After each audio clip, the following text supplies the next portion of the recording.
كتابكيس ميدك الله وكسيو جلة الفردوس الله ينوك ورابيو برك الحمد لله شكر رب العالمين ولكن واحد ما تكلم مجري halkaani waa qoyska abuuki gurigiisa ayaan joognaa abuuki wuxuu ahaa shakhsiyad wanaagsan qof aad loo jecel yahay isla markaana dad badan ayaa ka soo qayb galeen aaskiisa hadda ayaa la qaadi rabaa isla markaana masaajidka ayaa lagu dukan rabaa abuuki oo mar qura ka soo dhacay dabaq ehelada walaalihiis ayaan halkan kula hadalnay oo Cabdimajid iyo walaalkiis kale oo kamid yahay waxay aad uga xumaadeen warar lagu faafiyay social media oo la sheegay in abuuki oo jecel u soo dhaca laakiin taasi waxay noqotay mid been abuura oo waxba aysan ka jirin waxaan u soo istaagay halkan inaan ka jawaab celiyo barnaamijyadii oo qaladka ah xalay la faafiyay oo sida dadka oo fiyus raadinta ah ay faafiyeen bacdama goobjoog aan ka ahaa ninka dhintorto walaalkayga sheekh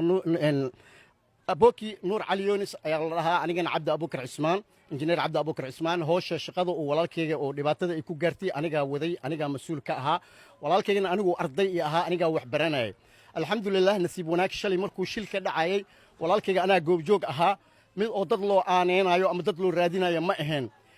barnaamijyada la sheegayo ay faafiyeen jaceylow u dhintayna iyagaa la dhahaa taas hadday fayuus ku raadinayeen fayuuskaas wax faa'iido ay ka heli doonaan male insha allah aniga iyagana waa inuu caawa livean usoo geli doonaa jawaab saxanaa siin doono dadkaas biidni allahu kariim laakiin hadda idaacadda oo nagu sharaftay inay barnaamijyadan wax ka ogaadeen ayaan ugu mahad celinayaa walaalkayga wuxuu ku dhintay maqaadiir allow ku dhintay teemkiisaa meeshaas ku ekaa ceeshkiisaa dhammaaday walaalkayga shilow ku dhintay asigoo xooggiisa maalinaya uu dhintay waa ahlu janno insha allah haddana maanta waxaan jecelahay inaan ku soo guulaysto walaalkayga sida islaamka uu raalli ka yahay inaan u soo asturo walaalkayga cidaan u aaneynayo ama cidaan wax ku tabaaya ma jiraan walaa naag uu jecel yahan wax aga tabaynin walaa shakhsi kalean wax aga tabaynin walaalkayga biqutri allahu ku dhintay alxamdu lillahi shukri rabbi alcaalamiin inna lillahi wa inna ilayhim raajicuun maanta waxaa igu filan walaalkayga in loo soo duceeyey keliya igu filan waxaan idinka codsanaa walaalkayga inaa igu soo duceysaan inuu meel khayr qabta ilaahay uu mariyo kitaabkiisa midig allah uu ka siiyo jalatul firdaws allah inuu ka waraabiyo marka alxamdulilah shukri rabbi alcaalamiin walaalkayga wax dhibaato kale ma jirin alxamdulilah horta walaalkay waa ku dhawaa TV abooki waxa ku dhacay qadar Allah ku dhacday waxa waaye geeridiisina waa geeri lama filaanayo oo mowt fajr waxa waa adduunkan qof walba ku nool waxa waaye maalin oo ceesh ku leeyahay fahmin marka abooki maalintiisa shalay ku ahayd marka alxamdulilah ilaahay wuxuu noo keenay madideen geerintan koomano 2 Oktoobarna waxa waaye yariiska naga dhintay 3 Oktoobarna abooki dhintay marka wuxuu ilaahay keeno alxamdulilah waaye suubaneena dhintay marka waxaan leeyahay dadka oo social media oo beenta ku raadinayaan marka waxaan jeclahay waxaan eedina meeshan soo istaaji abaan soo istaaji inay dadkana ay ku qancaan anigana walaalkiisa ahay marka eedina waatana qalbigeedana uu usan yahay weena ku qanacsan tahay qadarta Allah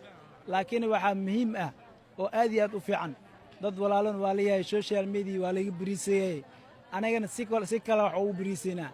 inay dadka oo macnaha oo beenta ku soo qorayaan social media inay ka yareeyaan ee joojiyaan waxa dhan eelkiis waa abooki marka alxamdulilah abooki qadara ku dhacday qadartu ku dhacdayna waa anagana oo qanacsanahay way suubaneen alayhi salaatu salaam oo sharafta badnaaya macnaha dunidan ka tay anaga dhan tan oo maanta mari waa marina laakiin waxa waaye in oo dabaqo soo dhacay jaceyl isku soo turudho walaahi midaas aad iyo aad u xumaad balse qadarta ilaahay keenay aad iyo aad u qanacsanahay halkan dadkoo dhan ayaa isku soo baxay hadda in la hadlayna waxaa la qaadi rabaa meedkiisa Allah u naxariistee abuuki oo ahaa nin dhalinyaro ah oo nolol maalmeedkiisa dhacsanaya